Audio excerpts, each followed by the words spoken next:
Evkalipt moylovdori, Phoretantia semipunctata qattiq qanotlilar yoki qongizlar, Chaleoptera, turkumi, yog'och kemiruvchilar yoki moylovlilar, Cherambichdae oilasiga mansub bo'lib, 1906 yilda birinchi marta Afrika janubida uchrashi aniqlangan. Keyinchalik kontinentlar bo'yicha tarqalishi Lesoto, Malavi, Mozambik, Mavriki va Rodriges orollarida 1917-yilda Argentina, so'ngra Chili va Peru davlatlarida ro'yxatga olingan. Keyinroq evkalipt moylovdori Isroilda 1947-yilda aniqlangan, u yerdan Fransiya, Germaniya, Yugoslaviyaga tarqala boshlagan. Bu kabi tarqalish sekinasta kengaya bordi. Sobiq ittifoqda bu tur uchramaydi, lekin manzara hosil qilish uchun evkalipt ko'paytirilayotgan janubiy regiondagi mamlakatlarda zarar keltirishi mumkin. Shuni aytib o'tish kerakki, Avstraliyada har xil iqlim va tuproq sharoitida tarqalgan bo'lib, yuqori biologik ko'rsatkichlarni o'zida namoyon qiladi. Imago qongizi 27-30 mm uzunlikda bo'lib, toqjigarrang, yaltiroq.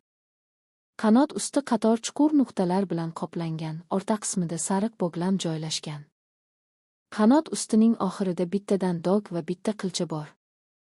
Evkalipt moylovdori juda ham pushtdor, 100 ga yaqin oq silindirsimon oxiri o'tkirlashgan, o'tmas, uzunligi 3 mm bo'lgan tuxum qo'yadi. Lichinkaning tuxumdan chiqishi 1-2 haftagacha cho'ziladi.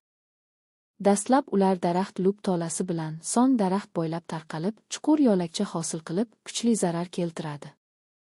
Lichinkaning uzunligi 40 mm gacha. Ular postloq bilan oziqlanish natijasida katta maydon qoladi.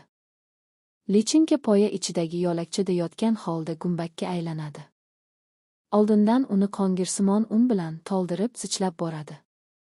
Marokkoda bu hasharot juda ham ko'p zarar keltiradi.